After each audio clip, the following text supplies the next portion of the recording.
Ernest? Yes, the speech from the throne was followed by speeches from Parliament, and there, listening, was our political reporter Benedict Collins. The leader of the opposition, Nationals Bill English, got first crack at responding to the speech from the throne, and he took the opportunity to congratulate the new Prime Minister Jacinda Ardern and her Deputy Winston Peters and poke fun at the coalition government. I note, reflecting the uniqueness of the government, they've kept New Zealand First and the Greens far enough apart that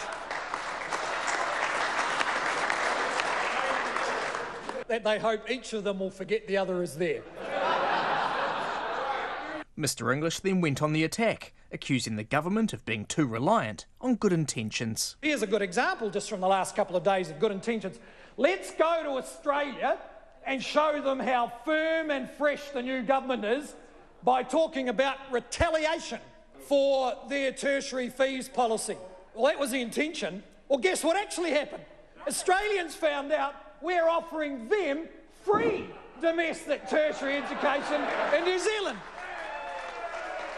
Mr English continued his attack on Labour's policy to introduce a 3 years post-secondary study by next year. If you look at the needs of today's young people, the next $500 million would certainly not go on helping lawyers and accountants get through university more cheaply. That's right. It certainly would not. No.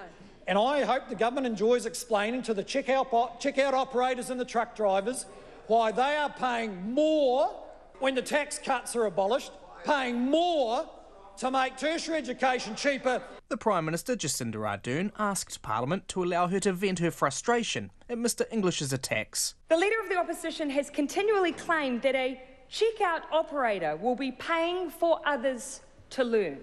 At what point did the Leader of the Opposition lose his ambition for New Zealanders that checkout operator themselves could not aspire to go on to further education? Ms Ardern also had a look back at National's record. And I understand the opposition's desire to defend their record. I would simply remind them that in defending their record, they must also defend record homelessness. They must also defend dirty rivers and lakes.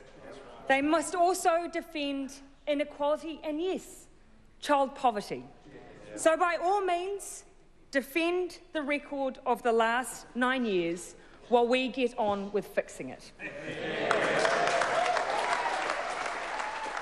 Earlier, the election of Labour's Poto Williams as Assistant Speaker was disputed by National. The opposition queried Ms Williams' election on the basis she had not been sworn in yesterday.